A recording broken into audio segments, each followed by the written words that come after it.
बात हो जाएगी। चलो बेटा शुरू करते हैं फिर। आज और कुछ सिखाता हूँ जो 10 नंबर आपको मिनिमम कवर करा सके। तो आज मैं आपको करा रहा हूँ 3 टॉपिक, 3 क्वेश्चन। सबसे पहले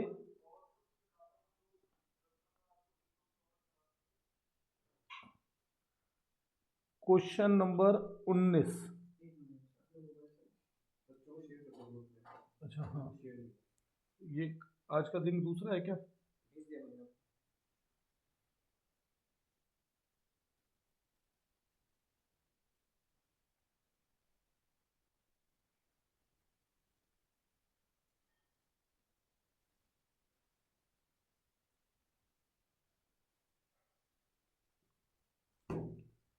तो क्वेश्चन नंबर 19।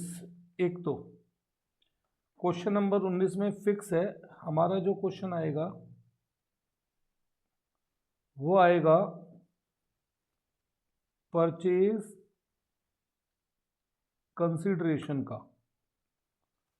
बेसिकली हम किसी से कुछ खरीद रहे हैं और बदले में एज ए पेमेंट हम उन्हें शेयर या डिबेंचर दे रहे हैं। ठीक है, हम बदले में उन्हें क्या दे रहे हैं? शेयर या डिबेंचर दे रहे हैं। तो आज का टॉपिक पहला परचेज कंसिडरेशन फिक्स है क्वेश्चन नंबर 19। इसमें मैं आपको लिखवा रहा हूं 3 केसेस। पहला केस काम आएगा हमारे 1 मार्कर क्वेश्चन में, व्हेन शेयर और debenture are issued to promoter. 1 marker question में आ सकता है। जर्नली इसमें क्वेश्चन हमसे पूछता है 1 मार्कर में कि जब हम शेयर या डिबेंचर प्रमोटर को देते हैं तो कौन सा अकाउंट हमारा डेबिट होता है। तो बेटा इसकी एंट्री होती है गुडविल अकाउंट डेबिट। गुडविल नहीं है, preliminary expense account debit,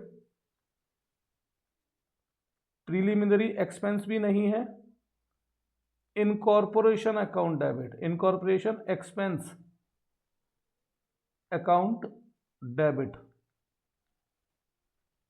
to debenture. 1 marker में यह पूछा जा सकता है जब शेयर या डिबेंचर प्रोमोटर्स को इशू करे जाए तो कौन सा अकाउंट डेबिट होता है। तो कौन सा अकाउंट डेबिट होता है? गुडविल। गुडविल ऑप्शन में ना दिखे तो प्रीलिमिनरी एक्सपेंस, प्रीलिमिनरी एक्सपेंस ना दिखे तो इनकॉर्पोरेशन एक्सपेंस। अब अगर शेयर दे रहे हैं तो शेयर कैपिटल लिख दो, डिबेंचर दे रहे हैं तो डिबेंचर लिख दो। अब यहां पर आपको हमेशा एक बात याद रखनी है, शेयर या डिबेंचर के आगे आती है हमेशा फेस वैल्यू। हो सकता है ये शेयर या डिबेंचर में प्रीमियम पर इशू करूं तो सिक्योरिटी प्रीमियम क्रेडिट हो जाएगा। हो सकता है शेयर तो नहीं, डिबेंचर मैं डिस्काउंट पर इशू करूं तो discount on issue of debenture debit हो जाएगा। हालांकि एंट्री इसकी आएगी मुश्किल है। यहां पर आता है डिस्काउंट का रेट और मल्टीप्लाई में सब में नंबर ऑफ डिबेंचर, मल्टीप्लाई में सब में नंबर ऑफ डिबेंचर। प्रैक्टिस नहीं कराऊंगा इस क्वेश्चन की क्योंकि ये 1 मार्कर में आएगा।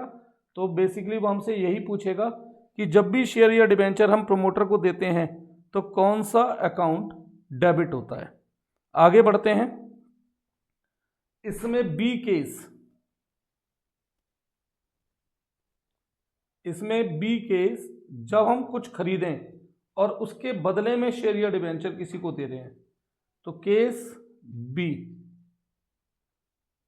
When something purchased, when something purchased. तो यहां पर ध्यान दो, 2 बातें बता रहा हूं आपको। पहली बात,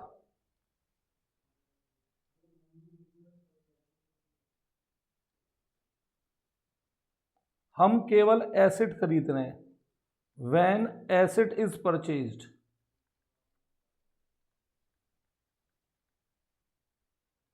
हम केवल क्या खरीद रहे हैं? एसेट। जब हम एसेट खरीदेंगे तो हमारी एंट्री होगी asset account debit to vendor. Vendor का मतलब होता है सेलर। वेंडर का मतलब होता है सेलर, जिससे हमने एसेट खरीदा है। दूसरी तरफ ऐसा भी हो सकता है हम बिजनेस खरीदें। इफ बिजनेस परचेज्ड, क्या खरीदें हम? अगर बिजनेस खरीदें तो इस केस में मैं आपको दो सिचुएशन बता रहा हूं। इस केस में दो सिचुएशन बता रहा हूं।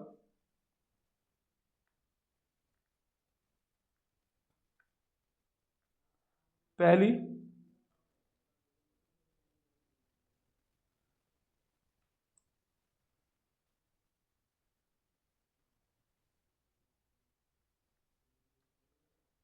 Situation when composition of business is given, when composition of business is given। Question number 19वां रहेगा इस टॉपिक का, पक्का 100%। ठीक है, तो अगर हमें बिजनेस के कंपोजिशन दे रखे हैं तो उस केस में हमें क्या करना है? जितने भी एसेट हमें दिखेंगे हमें सबको डेबिट करना है, एसेट अकाउंट डेबिट। जो भी लायबिलिटी हमें दिखेगी उसे हमें क्रेडिट करना है और वेंडर को क्रेडिट। भाई एसेट आ रहे हैं, एसेट नेचर में डेबिट होते हैं, तो एसेट बढ़ेगा तो डेबिट, लायबिलिटी बढ़ेगी तो क्रेडिट, और किसी से कुछ खरीद रहा हूं उधार बढ़ेगा तो क्रेडिट। अब बात अगर करते हैं इसमें लिखना कैसे है अमाउंट, ध्रुव पढ़ने में ध्यान दो बेटा, अभी बात की बात बाद में करेंगे। यहां पर आती है बेटा एग्रीड वैल्यू, लायबिलिटी में भी आती है एग्रीड वैल्यू। इसमें परचेज कंसिडरेशन, कुल कितने में बिजनेस हमने खरीदा। अब अगर यहां पर कोई बैलेंस बचता है, अगर यहां पर कोई बैलेंस बचता है तो ये बैलेंस हमारा ऊपर अगर बैलेंस बचता है तो उस बैलेंस को नाम देते हैं गुडविल अकाउंट।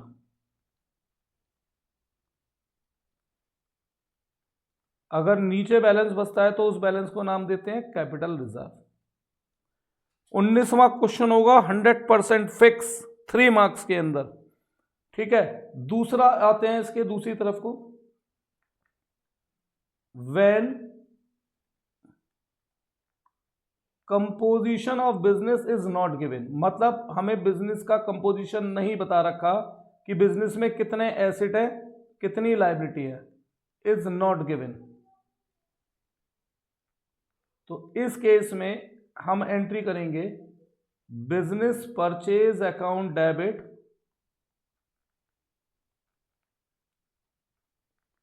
टू वेंडर, सीधा पीसी। ठीक है, कोई डाउट इसमें?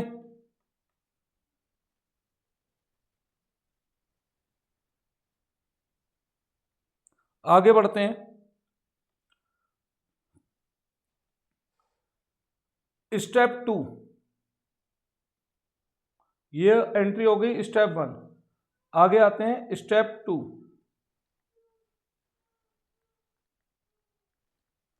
If any amount is paid through cash, check और एक्सेप्टेंस ऑफ बिल। अगर कोई अमाउंट हम पे कर रहे हैं कैश में, चेक में या कोई बिल एक्सेप्ट करके, तो इस केस में हमारी एंट्री होती है, भाई जब हम पेमेंट करेंगे तो लायबिलिटी कम होगी, वेंडर लायबिलिटी है, लायबिलिटी कम होगी तो debit, vendor account debit to cash दे रहा हूं तो कैश, चेक दे रहा हूं तो बैंक, और बिल एक्सेप्ट कर रहा हूं तो बिल्स पेबल। स्टेप 2। अच्छा, इस एंट्री में एक चीज नोटिस करो, मैंने यहां पे क्या करा है इफ का मतलब जरूरी नहीं है कि एंट्री हो, ये एंट्री हो भी सकती है नहीं भी हो सकती है, जरूरी नहीं है ये एंट्री हो, ये एंट्री हो भी सकती है नहीं भी हो सकती है। आगे बढ़ते हैं। स्टेप 3, अब मेन एंट्री डिबेंचर या शेयर इशू करने की मेन एंट्री जो अब करनी है स्टेप 3 में, सबसे पहले वेंडर को हमें पेमेंट करनी है बचे हुए अमाउंट के लिए। वेंडर अकाउंट डेबिट, क्या आएगा इसमें, रिमेनिंग अमाउंट, जितना भी अमाउंट वेंडर का बचा है, रिमेनिंग अमाउंट पेमेंट के रूप में। अगर डिबेंचर दे रहा हूं तो डिबेंचर क्रेडिट कर दो, और अगर शेयर दे रहा हूं तो शेयर कैपिटल क्रेडिट कर दो। भाई ये क्वेश्चन डिबेंचर के रूप में भी आ सकता है, शेयर के रूप में भी आ सकता है। अब इसमें अमाउंट लिखना कैसे है, डिबेंचर या शेयर के आगे लिखते हैं हम फेस वैल्यू। अब हो सकता है ये डिबेंचर या शेयर में प्रीमियम पे दूं तो सिक्योरिटी प्रीमियम क्रेडिट होगा, यहां आ जाएगा प्रीमियम का रेट। हो सकता है मैं डिबेंचर डिस्काउंट पे इशू करूं तो discount on issue of debenture debit होगा, इसमें आ जाएगा डिस्काउंट का rate into number of debenture into number of debenture into number of debenture.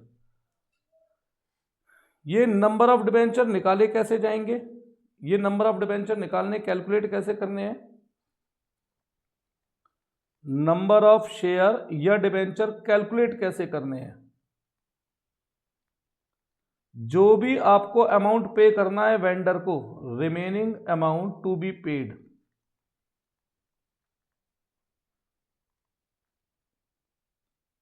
To vendor, उस रिमेनिंग अमाउंट को डिवाइड करो इशू प्राइस ऑफ शेयर या डिबेंचर से। मैं जो भी कुछ लिखवा रहा हूं उसे यूज करके भी दिखाऊंगा, मैं जो भी कुछ लिखवा रहा हूं उसे यूज करके भी दिखाऊंगा, ठीक है। तो ये आपके स्टेप्स और एंट्रीज आपको क्लियर भी हो जाएंगी। अच्छा, अब यहां पर हमें एक बात ध्यान रखनी होती है कि जब भी डिबेंचर प्रीमियम पे, एक कॉन्सेप्ट पढ़ा होगा हमने 11th क्लास में, प्रूडेंस कॉन्सेप्ट, कि आज की किसी घटना की वजह से अगर फ्यूचर में कोई नुकसान होना है तो उसे आज ही नुकसान मान लो। तो उस केस में अगर हमें फ्यूचर में डिबेंचर प्रीमियम पे रिडीम करने हैं तो हमें यहां पे डेबिट में एक चीज लिखनी होती है, loss on issue of debenture debit, और इसके साथ साथ क्रेडिट में लिखना होता है premium on redemption of debenture, ठीक है। अब जितना भी हमें फ्यूचर में एक्स्ट्रा पेमेंट करनी है वो हमारा एक तरफ बनेगा लॉस और एक तरफ बनेगा प्रीमियम ऑन रिडेम्पशन। इसे मैं करके दिखाता हूं आपको, किसके थ्रू, इसे मैं करके आपको दिखाता हूं एक एंट्री के थ्रू, इसे मैं आपको करके दिखाता हूं एक एंट्री और एक क्वेश्चन के थ्रू। तो चलो ध्यान देते हैं क्वेश्चन पे, ठीक है। चलिए, तो पहले इसे नोट कर लो, फिर मैं आता हूं क्वेश्चन पे, क्वेश्चन लिखवाता हूं एक, इससे पहले नोट कर लो।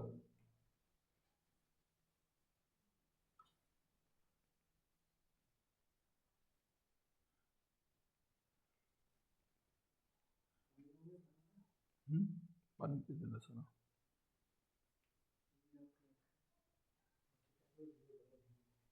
धीमे, अब स्लो पढ़ाऊं, हाँ क्वेश्चन स्लो कराऊंगा ना, क्योंकि 3 टॉपिक कराने हैं कवर। चलो क्वेश्चन लिखते हैं बेटा। अब स्लो स्लो आराम आराम से क्वेश्चन को मैच कराऊंगा। सबसे पहले क्वेश्चन है पहला,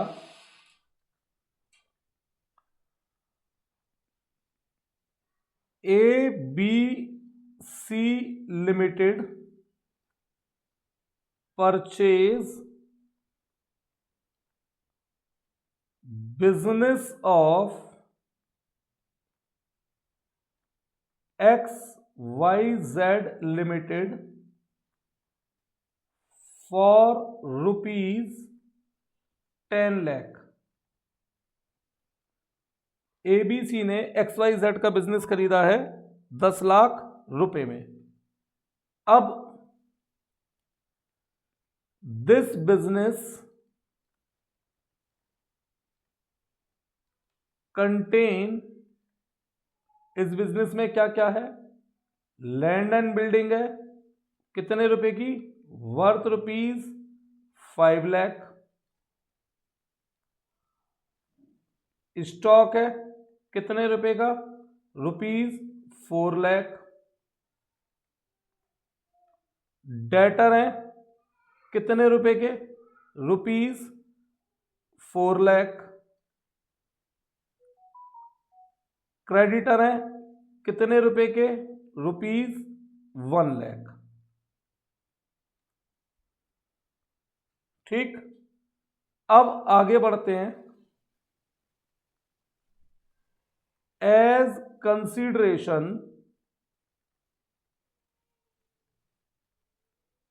ABC limited paid ₹1 lakh through cheque. 1 lakh रुपए चेक से इमीडिएट पे कर दिए। फिर for balance amount company issue sufficient number of 6% debenture of ₹100 each at 10% discount. ये क्वेश्चन बनाया बेटा मैंने ऊपर वाले कॉन्सेप्ट के ऊपर बेस्ड। अब नीचे एक लाइन में हाईलाइट कर रहा हूं, नीचे में एक लाइन हाईलाइट कर रहा हूं, ये डिबेंचर किस पर रिडीम होने हैं? ये डिबेंचर किस पर रिडीम होने हैं? तो मैं एक लाइन हाईलाइट कर रहा हूं, ये डिबेंचर किस पर रिडीम होने हैं? नीचे लिखा हुआ है, आप कह दो ऑनलाइन क्लास चल रही है, आप फोन उठा के कह दो कि ऑनलाइन क्लास है, 1 घंटे बाद खत्म होगी। These debenture are redeemable after 5 years at 5% premium. ये लाइन मैंने अलग कलर से इसलिए करी है, स्टेप 1 एंड 2 दिखाना है। पहले क्वेश्चन लिख दूं एक बार? चलो क्वेश्चन लिख दिया, आप स्टेप 1 स्टेप 2 देखो।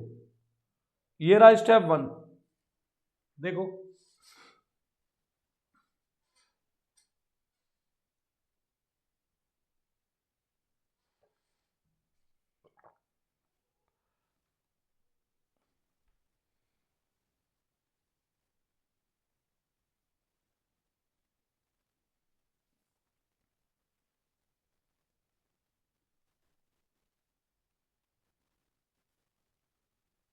आगे बढ़े। स्टेप 2 ये रहा, देखो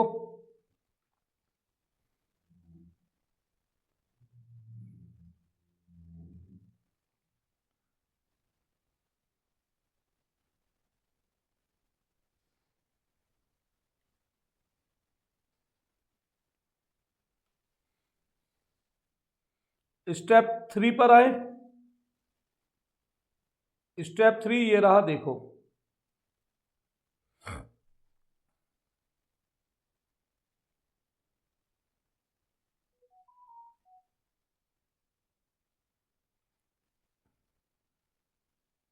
नोट हो गया बेटा?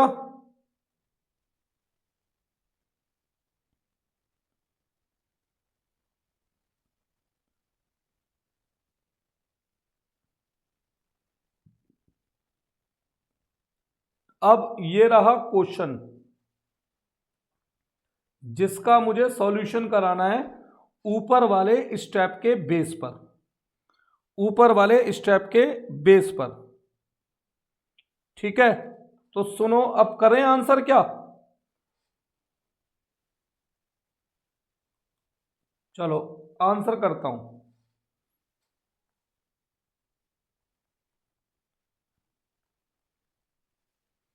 सबसे पहले ये बताओ, बिजनेस खरीदा है या केवल एसेट खरीदा है?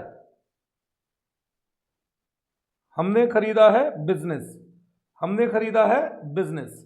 अब बिजनेस खरीद रहे हैं तो क्या बिजनेस के कंपोजिशन दे रखे हैं, अलग अलग एसेट लायबिलिटी दे रखे हैं? क्या क्या दे रखा है? लैंड एंड बिल्डिंग दे रखा है।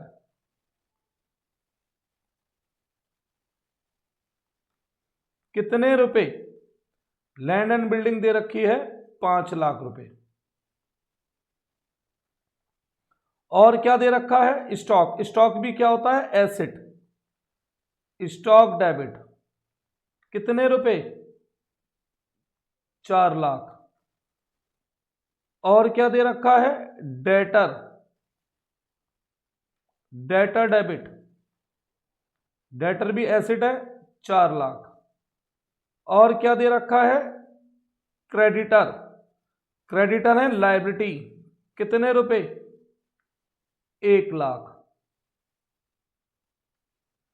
इसके अलावा और क्या दे रखा है? बस। किसका बिजनेस खरीद रहे हैं हम लोग? हम लोग बिजनेस खरीद रहे हैं XYZ लिमिटेड का। कितने में खरीद रहे हैं? 10 लाख में। अब दोनों साइड का टोटल क्या बराबर है? नहीं है। अगर दोनों साइड का टोटल बराबर नहीं है तो बराबर करना पड़ेगा। बराबर करने के लिए क्या करना पड़ेगा? बैलेंस देखना पड़ेगा। अब डेबिट साइड का टोटल है 13 लाख, क्रेडिट साइड का टोटल है 12 लाख, तो बैलेंस कहां बच रहा है? बैलेंस बच रहा है नीचे, कैपिटल रिजर्व। कितना बैलेंस बच रहा है? 2 लाख। Balance, balance. इसमें कोई डाउट है? पहली एंट्री में, पहली एंट्री में कोई डाउट है तो बताओ मुझे। श्योर? आगे बढ़े?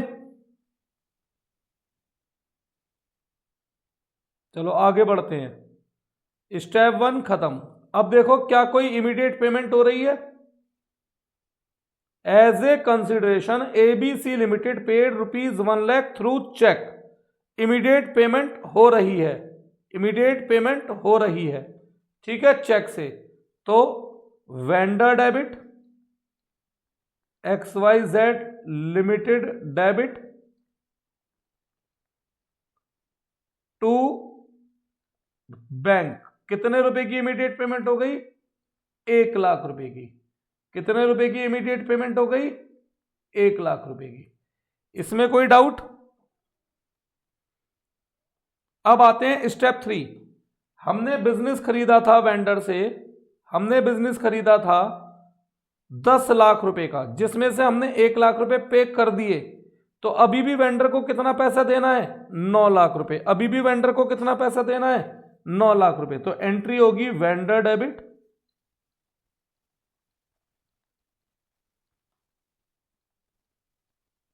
To percentage debenture. वेंडर के आगे आएगा रिमेनिंग अमाउंट 9 लाख। कैसे आया रिमेनिंग अमाउंट?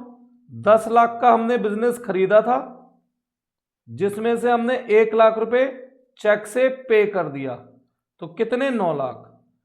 अच्छा, डिबेंचर किस पे इश्यू कर रहा हूं? डिस्काउंट पे। तो discount on issue of debenture क्या होता है?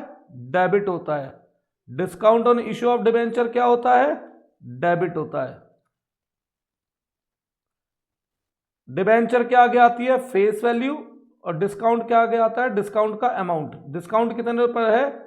10%, तो डिस्काउंट का अमाउंट हो गया 10 रुपए इनटू नंबर।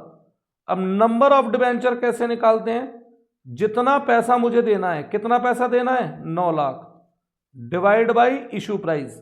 100 रुपए वाला डिबेंचर 10 रुपए डिस्काउंट पर इशू कर रहा हूं, 100 वाला डिबेंचर 10 रुपए डिस्काउंट पे इशू कर रहा हूं, तो कितने में इशू कर रहा हूं? 90 रुपए। तो इसे काटा तो निकल कर आए 10,000 डिबेंचर। कितने डिबेंचर? 10,000। तो इंटू 10,000 इंटू 10,000, ये आपका बना 1 लाख, ये आपका बना 10 लाख। यहां तक नॉर्मली क्वेश्चन खत्म। लेकिन अभी भी क्वेश्चन में एक बात छुपी हुई है। क्या? ध्यान से देखो, मैंने ऊपर ग्रीन लाइन से एक शब्द लिखवाया था। क्या लिखवाया था? These debentures are redeemable after 5 year at 5% premium. 100 रुपए वाला डिबेंचर फ्यूचर में 5 रुपए प्रीमियम पे रिडीम करना है। तो जब भी डिबेंचर प्रीमियम पे रिडीम होगा तो हमें डेबिट में क्या जोड़ना है? हमें डेबिट में जोड़ना होता है loss on issue of debenture, और क्रेडिट में हमें क्या जोड़ना होता है? Premium on redemption of debenture. कितना? 5 रुपए। कितना? 5 रुपए इंटू कितने डिबेंचर हैं? 10,000। अमाउंट बना 50,000। कितने डिबेंचर हैं? 10,000। अमाउंट बना 5,000, 50,000। ये अब हमारा क्वेश्चन कंप्लीट। अब ये हमारा क्वेश्चन कंप्लीट। तो बताओ, आराम से सोचो, इसमें कुछ पूछना है किसी को? तो हाँ जी बेटा, क्लियर है ये? आगे बढ़े? चलिए आगे बढ़ते हैं। एक और क्वेश्चन करवा रहा हूं, एक और क्वेश्चन करवा रहा हूं, उसके बाद आता हूं दूसरे टॉपिक पे। तो एक और क्वेश्चन लिखता हूं, उसके बाद आता हूं किसी दूसरे टॉपिक पे। तो लिखते हैं question number 2। Question number 2।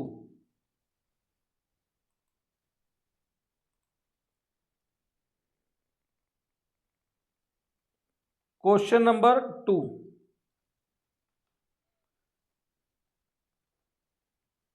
ABC limited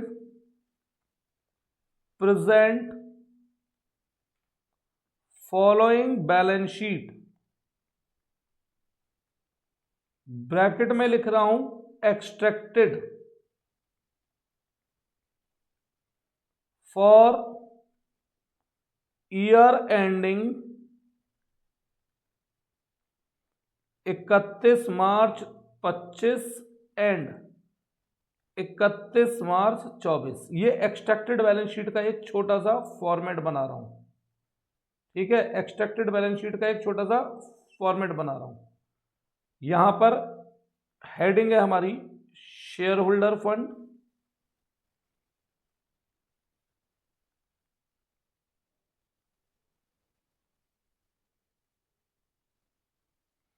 ये 31 मार्च 25, ये है 31 मार्च 24। इसमें ए सब हेडिंग है शेयर कैपिटल, यहां शेयर हैं 10 लाख रुपए के, यहां पर शेयर हैं 22 लाख रुपए के।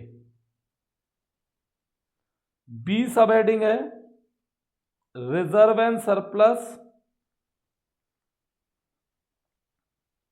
इसमें दे रखा है सिक्योरिटी प्रीमियम, यहां पर 1 लाख रुपए और यहां पर 3 लाख रुपए। ये हमारे सामने बैलेंस शीट प्रेजेंट कर दी गई है एक्सट्रैक्टेड।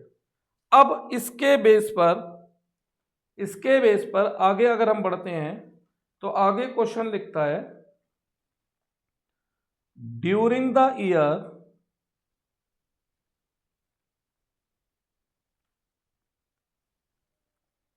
Following transaction occur. ठीक है, पहली बात, ABC limited purchase business of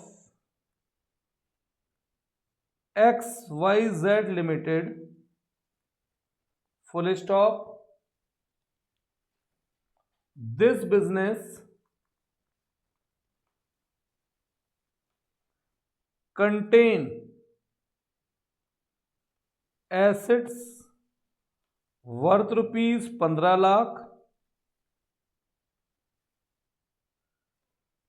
and liability rupees 4 lakh, full stop. Second, during the year company issue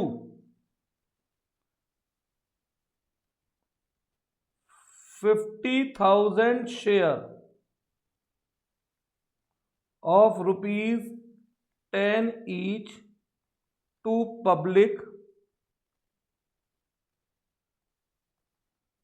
at 20% premium for cash। थोड़ा सा एडवांस क्वेश्चन है, शायद इस साल ये क्वेश्चन आपको एग्जाम में दिख जाए, ठीक है, थोड़ा सा लीक से हटके क्वेश्चन है। तीसरा, company issue sufficient number of equity share at premium, premium कितना है ये भी नहीं बता रहा, to XYZ as consideration। ये क्वेश्चन इस साल हो सकता है आपको एग्जाम में दिखे, थोड़ा सा लीक से हट कर है, और हो सकता है शायद ये क्वेश्चन दिखे तो 6 नंबर में दिख जाए सीधा फिर, ठीक है। एक बार क्वेश्चन देख लो यहां से, एक मिनट 2 बार वेट करता हूं, 1 मिनट यहां तक, फिर 1 मिनट इसके नीचे।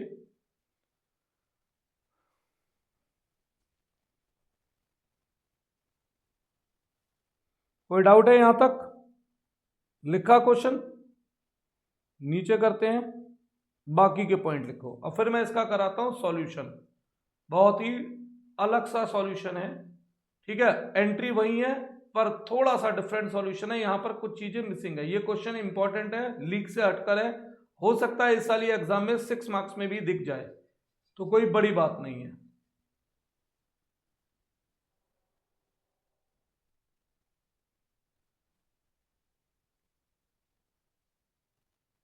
चलो तो सॉल्यूशन करते हैं,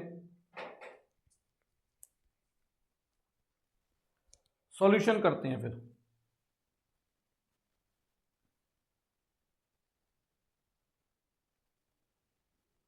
सॉल्यूशन,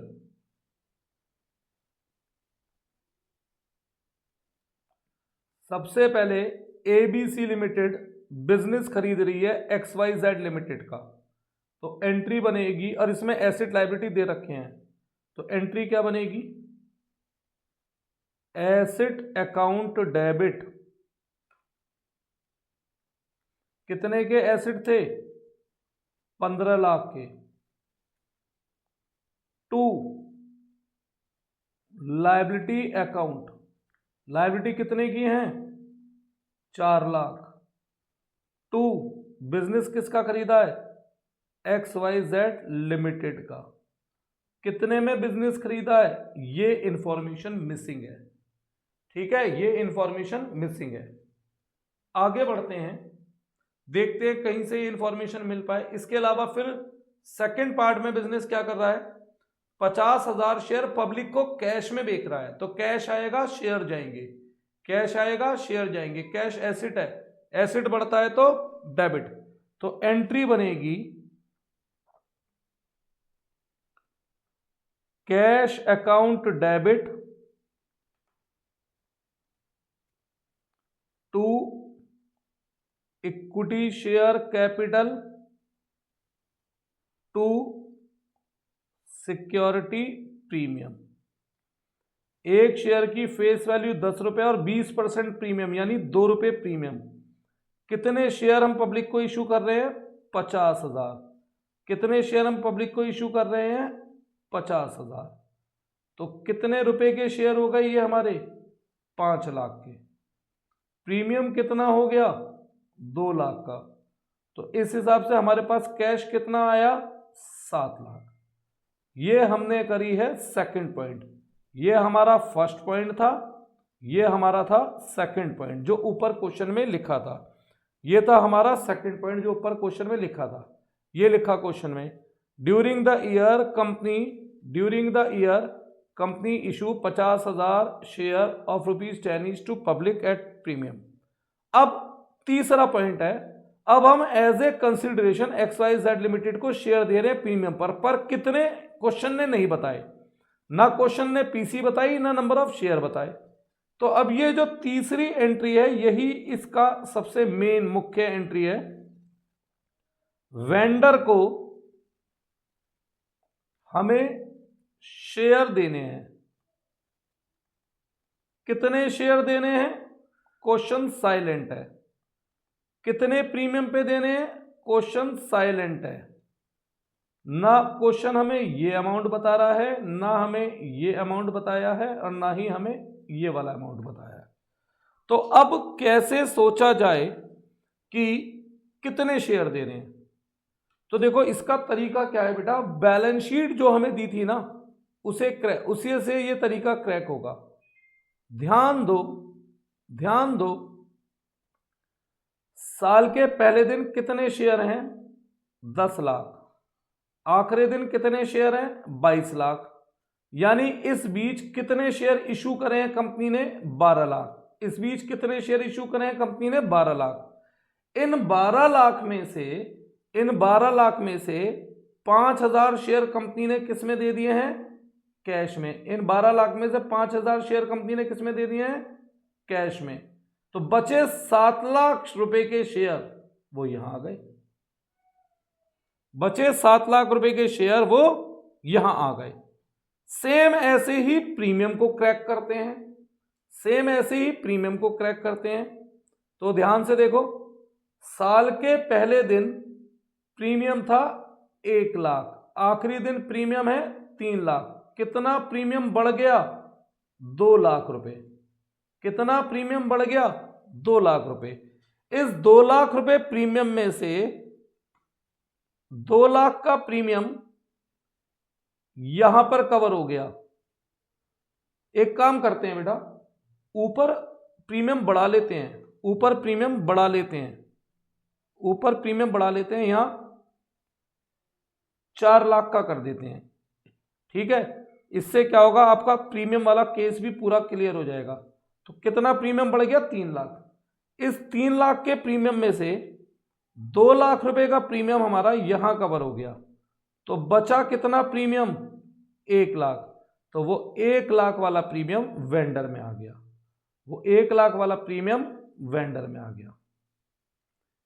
इस हिसाब से वेंडर के क्रेडिट में 8 लाख है, तो डेबिट में भी कितने बने, 8 लाख। कितने बने, 8 लाख। जितना क्रेडिट उतना डेबिट। अब वेंडर अगर 8 लाख से डेबिट हो रहा है तो ऊपर क्रेडिट भी कितने रुपए से होगा, ऊपर क्रेडिट भी होगा वो 8 लाख से। ऊपर क्रेडिट भी कितने से होगा, 8 लाख से। ठीक है, अब दोनों साइडों का टोटल होना चाहिए बराबर। अब ये टोटल बराबर नहीं है।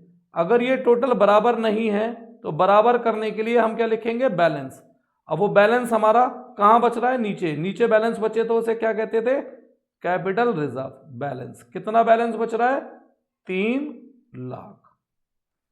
ये एक डिफरेंट क्वेश्चन है जो इस साल आ सकता है 6 मार्क्स में, और आप यकीन मानो ये क्वेश्चन बहुत बच्चों पे क्रैक नहीं होगा। तो ये 2 क्वेश्चन एनफ है इस टॉपिक को कवर करने के लिए। 90% चांस है कि 19वां क्वेश्चन होगा 3 नंबर का फिक्स, और अगर 19वां नहीं आया तो फिर ये 6 नंबर वाले किसी क्वेश्चन में आ सकता है।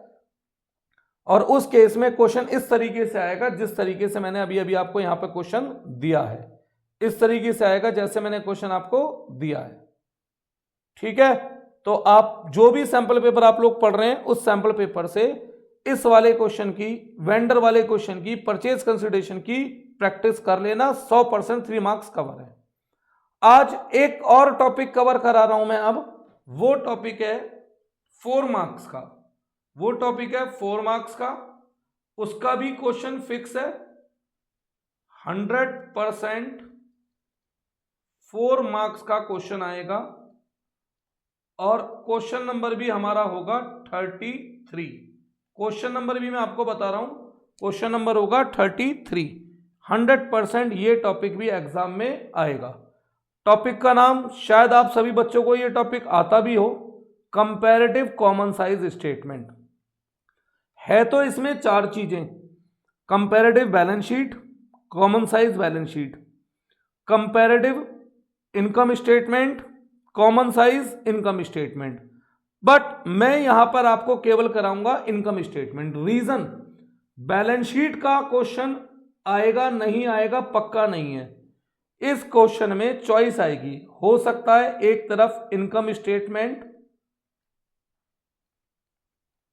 और दूसरी तरफ बैलेंस शीट हो सकता है एक तरफ इनकम स्टेटमेंट और दूसरी तरफ भी इनकम स्टेटमेंट हो। बस ये वाला टॉपिक कर दे। हाँ ये वाला ही करा देता हूं, 7 नंबर तो हो ही गएंगे फिर भी।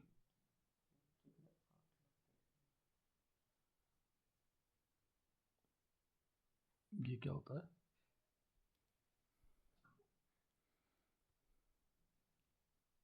आठ लाख कैसे आए? 8 लाख पे जाते हैं भाई साहब। 8 लाख कैसे आए सुनो। क्रेडिट में शेयर 7 लाख, ठीक है, share 7 lakh, premium 1 lakh, 10 minute, share 7 lakh, premium 1 lakh. Credit में 7 और 1 8, तो जितना अमाउंट क्रेडिट में उतना ही अमाउंट किस में जाएगा? डेबिट में। जितना अमाउंट क्रेडिट में उतना अमाउंट किस में जाएगा? डेबिट में। ऐसे ये 8 लाख आए और फिर ये वाले 8 लाख रुपए यहां से ऊपर XYZ के सामने पहुंचाए गए। कैलकुलेट कहां से हुए? थर्ड एंट्री से, और उसके बाद हमने इस अमाउंट को कहां लिखा? फर्स्ट एंट्री में, और उसके बाद फिर फर्स्ट एंट्री का बैलेंस निकाला था कैपिटल रिजर्व। ठीक है, अब बढ़े नए टॉपिक पे। चलो, तो 100% 4 मार्क्स क्वेश्चन नंबर 33। एक तरफ इनकम स्टेटमेंट और दूसरी तरफ बैलेंस शीट, या एक तरफ इनकम स्टेटमेंट दूसरी तरफ भी इनकम स्टेटमेंट। तो मेन है इनकम स्टेटमेंट जो जरूर आएगी। तो मैं वैसे भी कम से कम पढ़ा करके ज्यादा से ज्यादा मार्क्स कवर करने की कोशिश करनी है। तो बेटा मैं आपको केवल यहां पे बात कर रहा हूं इनकम स्टेटमेंट की। अब हमें यहां 2 तरीके की इनकम स्टेटमेंट सीखनी है। एक comparative income statement, comparative income statement. दूसरा कॉमन साइज। कॉमन साइज जब बनाएंगे तब लिख देंगे, फिलहाल कंपैरेटिव बना रहे हैं तो कंपैरेटिव का फॉर्मेट लिखते हैं। कंपैरेटिव बना रहे हैं तो कंपैरेटिव का फॉर्मेट लिखते हैं। देखो, सबसे पहला आपको पर्टिकुलर की जगह छोड़ देनी है। पर्टिकुलर की क्या छोड़ देनी है? जगह। उसके बाद आपको अपने पेज को 4 कॉलम में डिवाइड करना है। 4 कॉलम में डिवाइड करना है। पहले कॉलम में जो भी ओल्ड डेट हो, जो भी ओल्ड डेट हो, ओल्ड डेट बेसिकली क्या होगी? लास्ट ईयर होगा। पहले कॉलम में आपको लास्ट ईयर लिखना है। इस कॉलम को नाम दे रहा हूं मैं ए। दूसरे कॉलम में आपको करंट ईयर की इंफॉर्मेशन लिखनी है, यानी नए साल जो भी हो, इसे नाम दे रहा हूं बी। तीसरा कॉलम होता है इनके डिफरेंस का, एब्सोल्यूट चेंज, एब्सोल्यूट चेंज, इसे नाम दे रहा हूं सी। और ये कैसे निकलता है? बी माइनस ए करके। और लास्ट कॉलम में हम परसेंटेज निकालते हैं किसकी? एब्सोल्यूट चेंज की। लास्ट कॉलम में हम परसेंटेज निकालते हैं एब्सोल्यूट चेंज की। कैसे? सी डिवाइड बाई ए इंटू 100। अब देखो बच्चों, मैं यहां पर आपको एक बात क्लियर करना चाहता हूं। वैसे तो एब्सोल्यूट वैल्यू का मतलब होता है, वैसे तो एब्सोल्यूट वैल्यू का मतलब होता है पॉजिटिव लिखना। -4 की एब्सोल्यूट वैल्यू भी 4 होती है और +4 की एब्सोल्यूट वैल्यू भी 4 होती है। पर बहुत सारे जगहों पर या बहुत सारे बुक्स में या टीचर्स यहां पर एब्सोल्यूट वर्ड को स्किप करते हैं और वो क्या देखते हैं?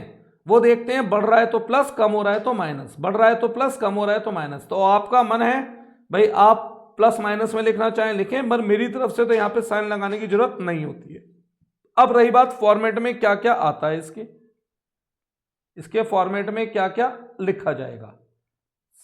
सबसे पहले रेवेन्यू फ्रॉम ऑपरेशन, भाई बेसिकली बिजनेस की मेन एक्टिविटी से जितना भी हम अर्न कर रहे हैं वो रेवेन्यू फ्रॉम ऑपरेशन है।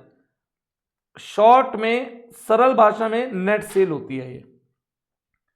सेकंड नंबर पे हमें इसमें क्या लिखना है? Other income. क्या लिखना है? Other income. इन दोनों का जो टोटल है, इन दोनों का जो टोटल है उसे हम नाम दे देंगे टोटल इनकम। और डबल लाइन से मैंने क्या कर दिया? इसे एनक्लोज कर दिया। क्या नाम दे दिया इसे हमने? टोटल रेवेन्यू या टोटल इनकम, कैपिटल में ए। ये एक तरीके से ए कैलकुलेशन है। ठीक है, आगे बढ़ते हैं। इसके बाद आगे पहले लाइन ड्रॉ कर लेता हूं। चलो,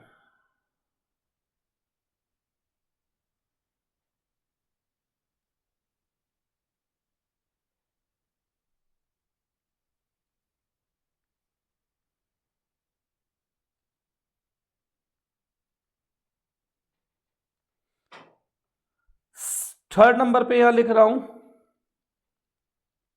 एक्सपेंसेस।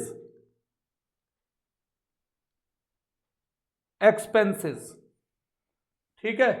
अब इस एक्सपेंस का भी टोटल कर लिया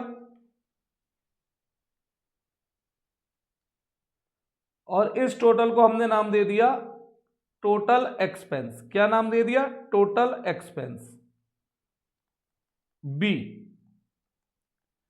तो A total expense revenue, B total expense. इसके बाद आगे बढ़ते हैं।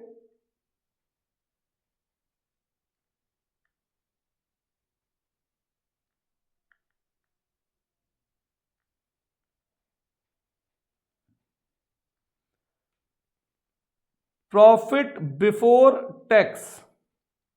अभी मैं फॉर्मेट ऊपर करूंगा। प्रॉफिट बिफोर टैक्स कैसे आया? ए माइनस बी। इसमें से लेस करो प्रोविजन फॉर टैक्स, तो फाइनली हमारा निकल कर आएगा प्रॉफिट आफ्टर टैक्स। क्या निकल कर आएगा finally? Profit after tax. Profit after tax. ये पहले आप इनकम स्टेटमेंट बनाओ, इसके बेस पर पहले मैं एक क्वेश्चन करके दिखाऊंगा और उसके बाद में फिर आगे बढ़ूंगा। पहले ये बनाओ इसे। Comparative income statement. क्या है ये? Comparative income statement. बनाइए इसे।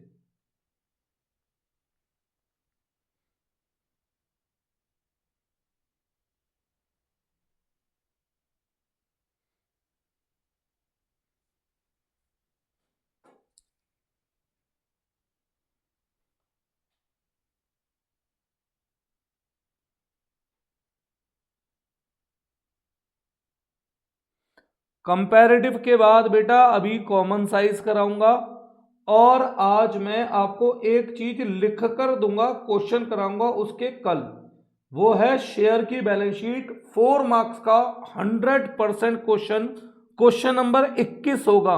और किस्मत अच्छी हुई तो क्वेश्चन नंबर 26 भी मिल सकता है और वो 6 मार्क्स में मिल सकता है, पर 4 मार्क्स की गारंटी है।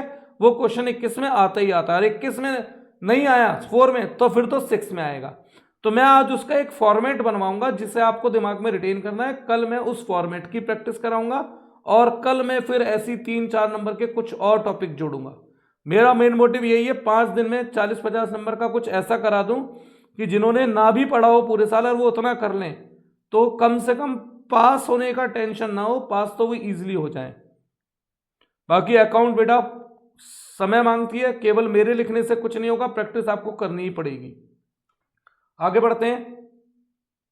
ये फॉर्मेट पूरा करो,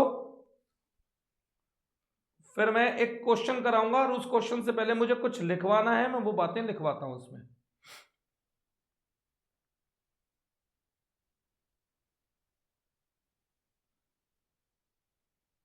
नोट कर लिया फॉर्मेट?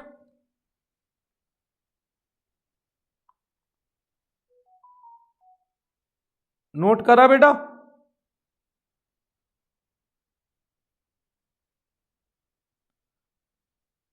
चलो तो ध्यान देते हैं। अब कुछ इंपॉर्टेंट बात बता रहा हूं मैं आपको, ध्यान देना। कभी कभी कंपैरेटिव कॉमन साइज के क्वेश्चन में हमें ग्रॉस प्रॉफिट गिवन होगा, ठीक है। तो ग्रॉस प्रॉफिट का रोल क्या है, उससे पहले कुछ बातें लिखवाता हूं। Opening stock of raw material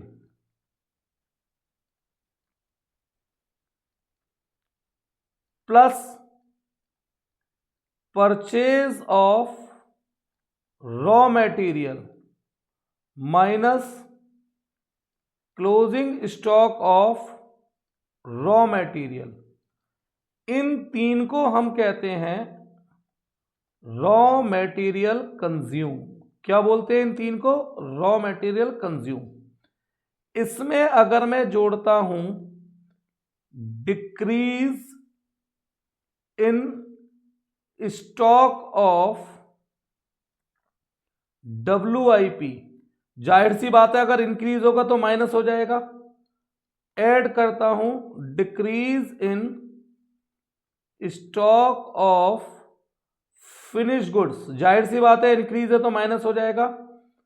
add करता हूं परचेज ऑफ फिनिश गुड्स और ऐड करता हूं डायरेक्ट एक्सपेंस। देखो मुझे उम्मीद है इतना भयंकर आपको नहीं पढ़ना पड़ेगा, ना क्वेश्चन में जरूरत पड़ेगी, पर हम अपनी तरफ से कर रहे हैं तो कोशिश पूरा कर ही लेना कि नंबर ना कटें। इन सबको मिलाकर हम कहते हैं कॉस्ट ऑफ गुड्स सोल्ड। आज कल एक नया मॉडर्न नाम दिया जाता है इसे cost of revenue from operation, cost of revenue from operation. तो आप एक बात ध्यान दो, अगर किसी क्वेश्चन में मुझे कॉस्ट ऑफ गुड्स सोल्ड दे रखा है तो उस केस में मुझे इनमें से कुछ भी लिखने की जरूरत नहीं है। क्यों?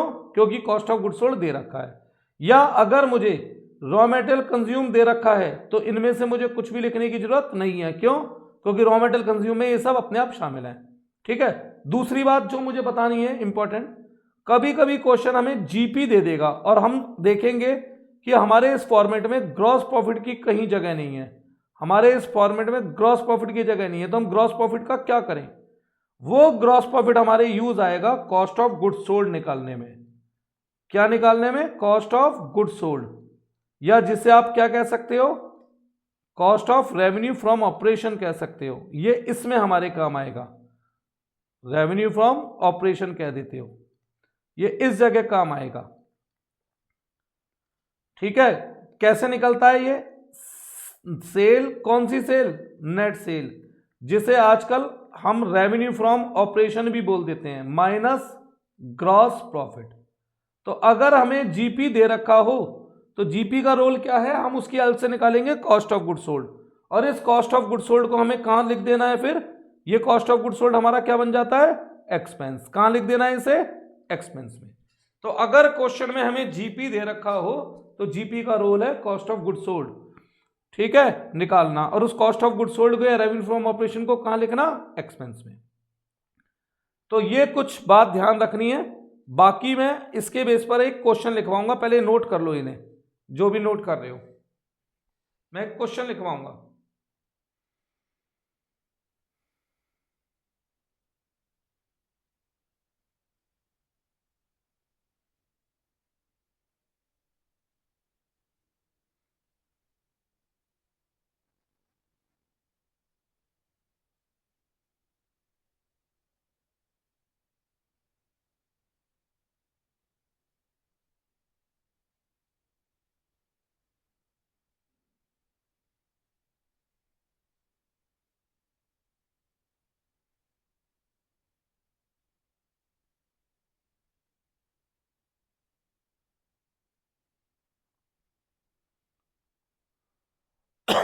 चलिए एक क्वेश्चन लिखते हैं।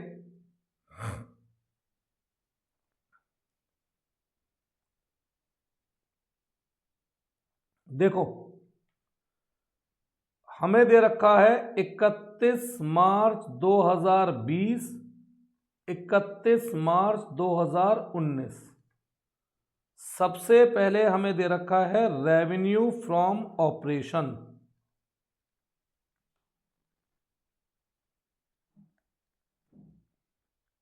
20 lakh, 25 lakh. GP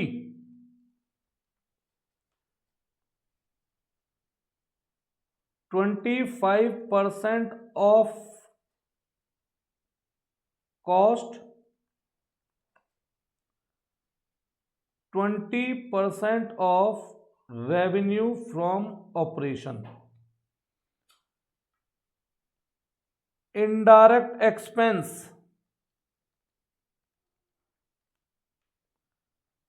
10% of revenue from operation, 10% of cost of revenue from operation. इसके अलावा हमें दे रखा है टैक्स रेट, दोनों ही केसेस में 40%। इस क्वेश्चन में मुझे बनाना है कंपेयर। अच्छा एक चीज और चलो जोड़ देता हूं, थोड़ा सा एक्स्ट्रा हो जाएगा। Other income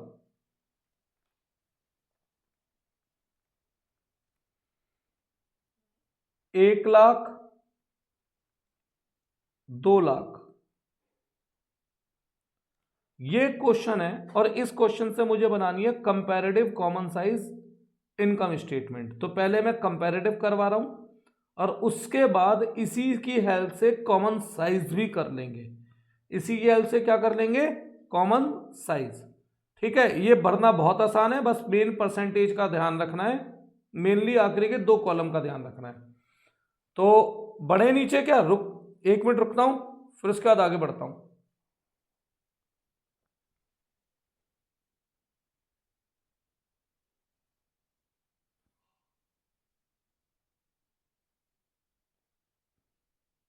बढ़ूं?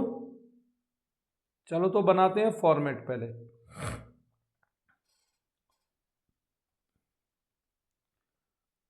Comparative income statement.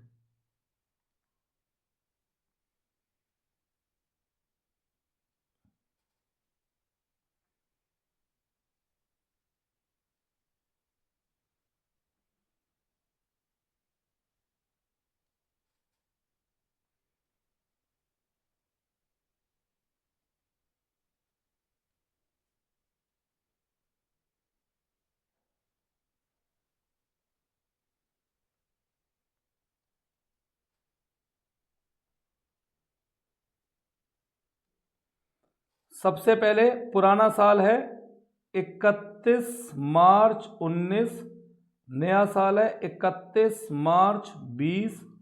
इसे नाम दिया ए, इसे नाम दिया बी। एब्सोल्यूट चेंज इसे नाम दिया सी, बी माइनस ए। और percentage of absolute change C upon A into 100। ठीक है, अब सबसे पहले क्या लिखना है? रेवेन्यू फ्रॉम ऑपरेशन,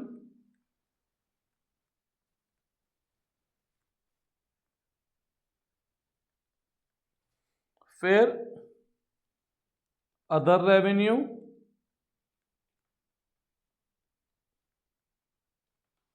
इनका टोटल क्या बन जाएगा? Total revenue.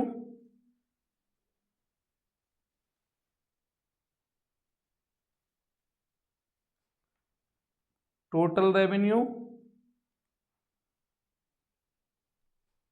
ए। Third expenses, third expenses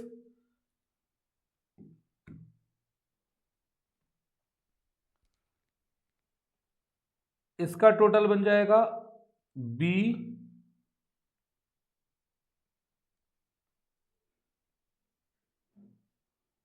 total expense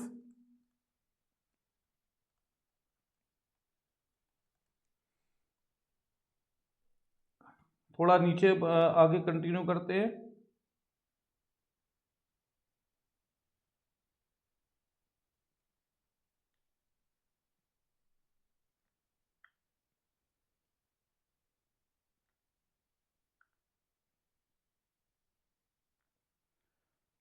profit before tax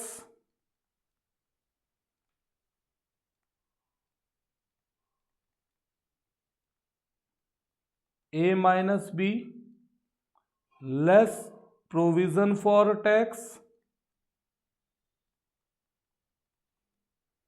finally निकल कर आएगा प्रॉफिट आफ्टर टैक्स।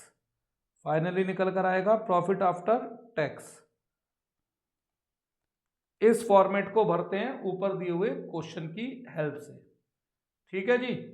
तो सबसे पहले हमें क्या दे रखा है, हमें सबसे पहले दे रखा है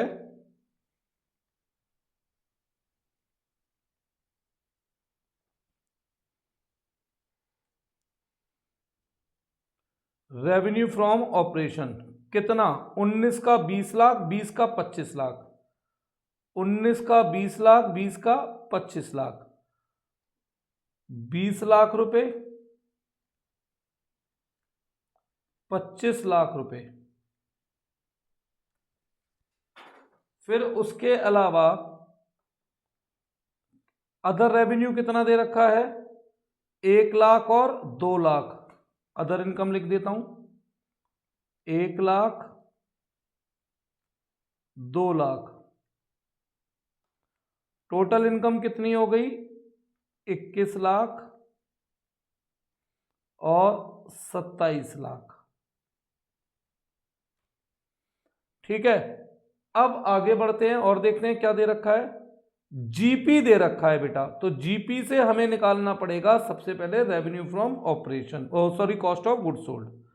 तो कॉस्ट ऑफ गुड्स सोल्ड का फॉर्मूला होता है revenue from operation minus GP. पहले हम बात करते हैं 31 मार्च 19 की। तो 31 मार्च 19 का रेवेन्यू फ्रॉम ऑपरेशन हमें दे रखा है 20 लाख, कॉस्ट एक्स, और जीपी कितना दे रखा है, 19 का जीपी हमें दे रखा है 25% ऑफ कॉस्ट। क्या दे रखा है, 25% ऑफ कॉस्ट। तो भैया कॉस्ट एक्स है तो एक्स का 25% हुआ 0.25x। तो इधर ये माइनस है, उधर जाके plus, 1.25x is equal to 20 lakh.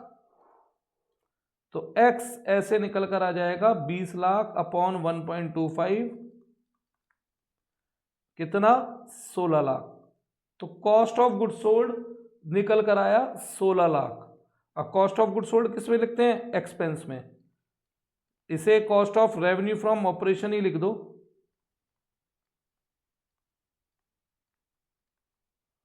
कितना, 16 लाख। कब का, 19 का। अब आते हैं 20 पर, अब आते हैं 20 पर, 31 मार्च 20 पर आते हैं। अब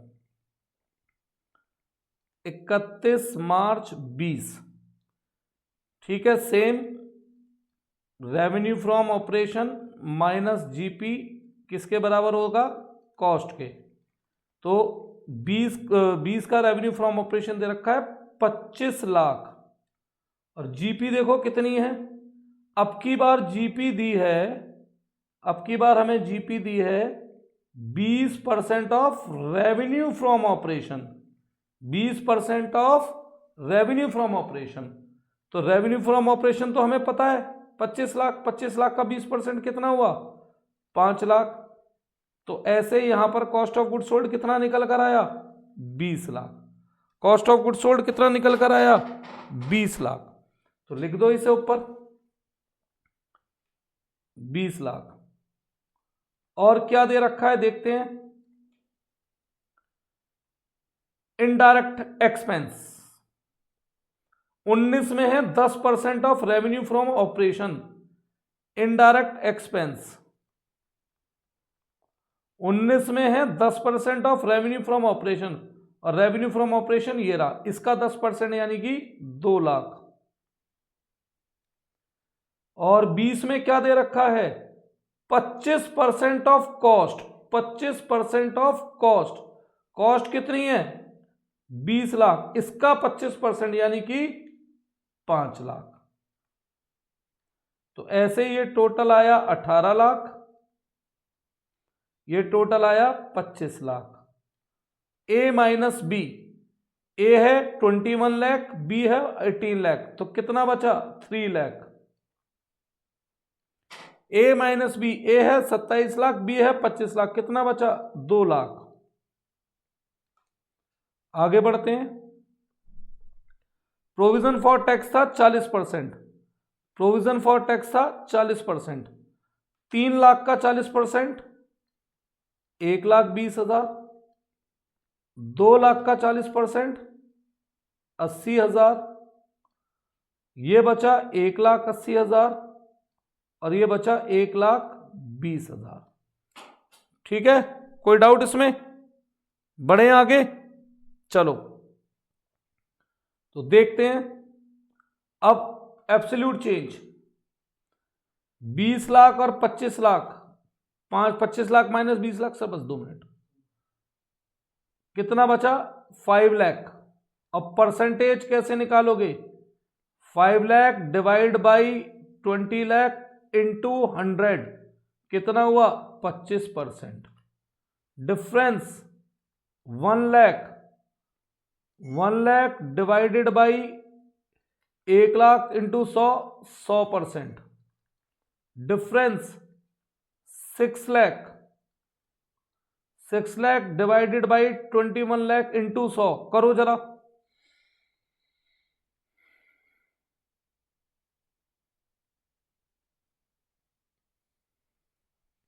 38%। फिर डिफरेंस कितना 4 lakh, 4 lakh divided by 16 lakh into 100, 25। बस एंड तक अब इसे आपको ऐसे ही सॉल्व करना है। ये हो जाएगी हमारी कंपैरेटिव, ये हो जाएगी हमारी कंपैरेटिव। 5 मिनट का ब्रेक लो, फिर उसके बाद मैं कॉमन साइज और कराता हूं। ठीक है, तो ये आपके मिनिमम 7 नंबर तो बेटा हो ही जाएंगे आज की क्लास के कवर।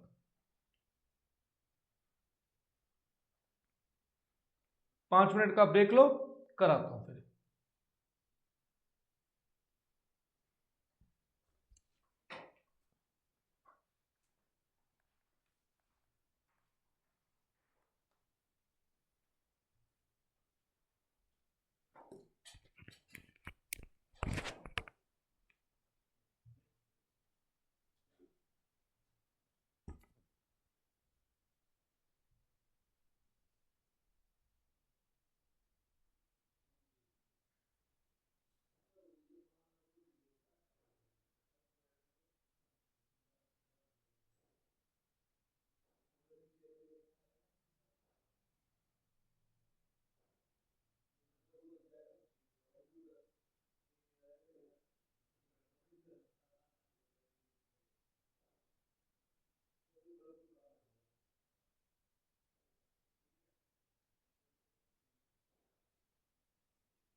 चलो बेटा शुरू करते हैं।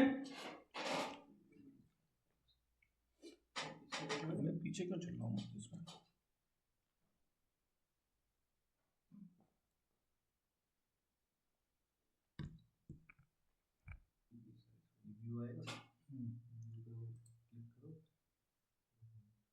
अच्छा हो रहा ना,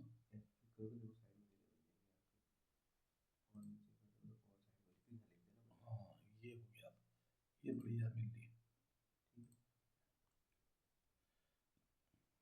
व्यू में नहीं, हाँ व्यू में लगा रहा है, अभी हम ड्रॉ में चल रहे हैं।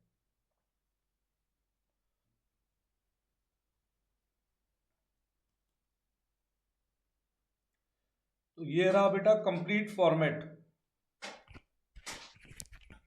अब बस नीचे तक ऐसे ही चलते जाओ। अब बढ़ते हैं आगे, बताता हूं कॉमन साइज। कॉमन साइज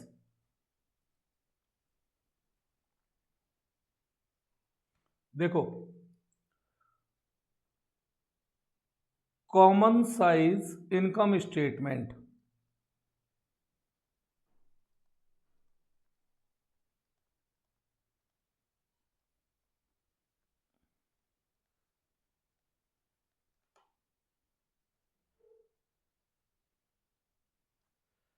इसमें भी सेम वही बात, 4 कॉलम,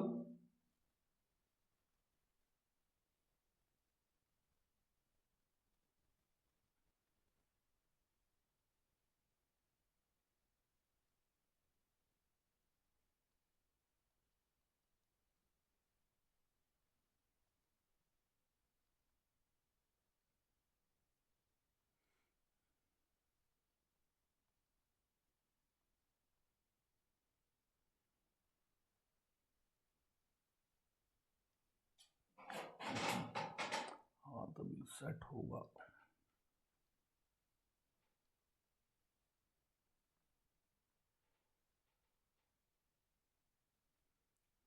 वही सेम 4 कॉलम, डिफरेंस क्या आएगा?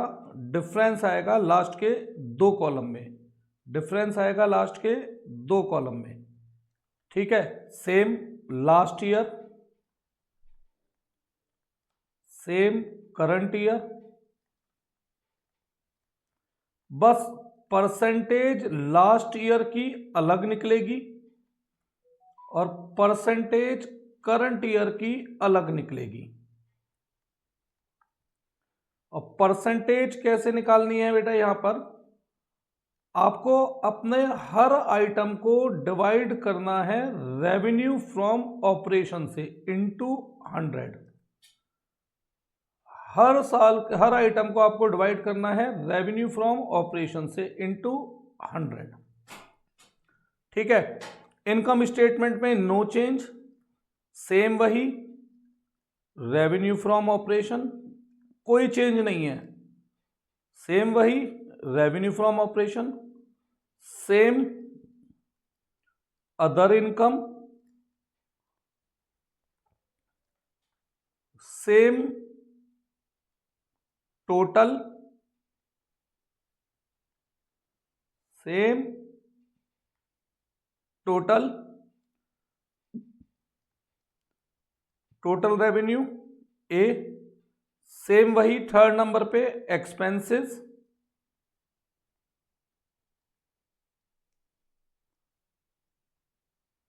सेम वही टोटल एक्सपेंस,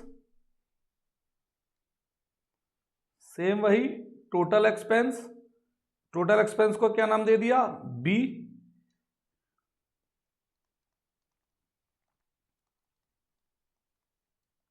फिर सेम प्रॉफिट बिफोर टैक्स, कैसे? ए माइनस बी। थोड़ा सा इसे बढ़ाते हैं फॉर्मेट को,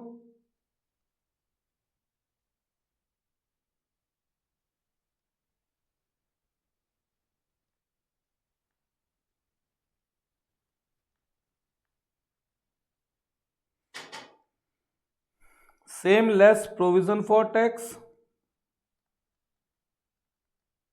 और आखिर में जो बचेगा सेम प्रॉफिट आफ्टर टैक्स, आखिर में profit after tax, profit after tax. सारा फॉर्मेट डिट्टो वैसे ही सेम है जैसे हम लोगों ने किसका बनाया था, जैसे हम लोगों ने बनाया था किसका, कंपैरेटिव का। अब मेन डिफरेंस क्या है, कॉमन साइज में जो लास्ट के 2 कॉलम हैं ये है आपका मेन डिफरेंस, ये जो लास्ट के 2 कॉलम है ये है मेन डिफरेंस। कंपैरेटिव में लास्ट के 2 कॉलम क्या थे, लास्ट के 2 कॉलम थे एब्सोल्यूट चेंज और परसेंटेज ऑफ एब्सोल्यूट चेंज, जबकि यहां पर आपके जो 2 कॉलम हैं, यहां पर आपके जो 2 कॉलम हैं वो क्या है, वो है परसेंटेज लास्ट ईयर की अलग और परसेंटेज करंट ईयर की अलग। अब जैसे सेम मैं उसी क्वेश्चन को दोबारा करता हूं कॉमन साइज से, सेम क्वेश्चन में दोबारा करता हूं कॉमन साइज से। उस क्वेश्चन में लास्ट ईयर का रेवेन्यू फ्रॉम ऑपरेशन कितना था, 20 लाख। करंट ईयर का कितना था, 25 लाख। लास्ट ईयर की अदर इनकम क्या थी, 1 लाख। करंट ईयर की अदर इनकम क्या थी, 2 लाख। सेम वही क्वेश्चन है, 21 लाख, 27 लाख। फिर same cost of revenue from operation कितना निकाला था हमने वहां पर, 16 लाख और 20 लाख। इनडायरेक्ट एक्सपेंस क्या आए थे हमारे वहां पर, 2 लाख और 5 लाख। टोटल एक्सपेंस क्या आया था वहां पर हमारा, 18 लाख। सब कुछ डिट्टो सेम लिखा है मैंने, और 25 लाख। सब कुछ सेम है, बस डिफरेंस कहां है मैं आपको दिखाता हूं। फिर सेम पीबीटी हमारा कितना आया था, 3 लाख और 2 लाख। टैक्स था 40%, 1,20,000। कितना बचा था, 1,80,000। टैक्स था 40%, 80,000। कितना बचा था, 1,20,000। तो सब कुछ डिट्टो सेम है, तो चेंज कहां है, चेंज कहां है, चेंज है आखिरी के 2 कॉलम। अब सुनो परसेंटेज कैसे निकालनी है यहां पर। लास्ट ईयर की बात करते हैं तो रेवेन्यू फ्रॉम ऑपरेशन को हमेशा base low, revenue from operation को हमेशा बेस लो 100%, 100% बेस हमेशा होता है 100। अब बात करते हैं लास्ट ईयर की, 1 lakh divided by 2 lakh into 100। Her item को किससे डिवाइड करना है, रेवेन्यू फ्रॉम ऑपरेशन से। 1 lakh divided by 2 lakh into 100, 5%। 21 lakh divided by 2 lakh into 100, 105%। 16 lakh divided by 2 lakh into 100, 80%। 2 lakh divided by 20 lakh into 100, 10%। मतलब हर आइटम को किससे डिवाइड करना है, रेवेन्यू फ्रॉम ऑपरेशन से। 18 lakh divide by 20 lakh into 100, 90%। 3 lakh divide by 20 lakh into 100, 15%। 1,20,000 divided by 20 lakh into 100 कितना हुआ, 7%। 7 हुआ, ये कितना हुआ, 6%। 1,80,000 डिवाइडेड बाई इंटू 100 कितना हुआ, 9%। सेम सेकेंड ईयर में हर चीज को किससे डिवाइड करना है, रेवेन्यू फ्रॉम ऑपरेशन से। 2 lakh upon 25 lakh into 100, 8%। 27 lakh upon 25 lakh into 100, 108%। 20 lakh divided by 25 lakh into 100, 80%। 5 lakh upon 25 lakh into 100, 25%। 25 lakh upon 25 lakh into 100, 100%। तो करना क्या है हमें, हर चीज को किस, सॉरी ये 20% था बेटा। 2 लाख अपॉन 25 लाख इंटू 100, 8%। हर चीज को रेवेन्यू फ्रॉम ऑपरेशन से डिवाइड करना है। अगर आप ये फॉर्मेट दिमाग में रख लो, 4 नंबर फिक्स हैं। आज मैंने जो कराए आपको 2 क्वेश्चन, एक 19वां फिक्स है और एक क्वेश्चन नंबर 33 फिक्स है, एक 3 नंबर में और एक 4 नंबर में। पहले मैं सोच रहा था शेयर की बैलेंस शीट अभी कराने को, पर फिर मेरे दिमाग में आई कल मैं शेयर में पूरी क्लास शेयर को ही देता हूं, जिसमें एक बैलेंस शीट कराऊंगा और एक फॉर फ्यूचर का क्वेश्चन। हो सकता है ये दोनों चीजें मिलकर हमें इंक्लूडिंग 1 मार्कर एमसीक्यू 9 से 10 नंबर दिला दें। तो कल की क्लास में कराऊंगा मैं यहां पर शेयर की बैलेंस शीट, फॉर फ्यूचर के क्वेश्चन और कुछ शॉर्ट क्वेश्चन। ठीक है, तो ये वाली क्लास बेटा आज यहां पे रोकता हूं। ये 2 टॉपिक और कर लो, कल 10 नंबर, आज 7 नंबर, 17 नंबर, कल 8 9 नंबर 28। तो मतलब मैं आपको 5 दिन में पास तो करा ही दूंगा, इतना तो मैं करा दूंगा अगर आप लोग साथ के साथ प्रैक्टिस कर लोगे तो। ठीक है, थैंक यू बेटा।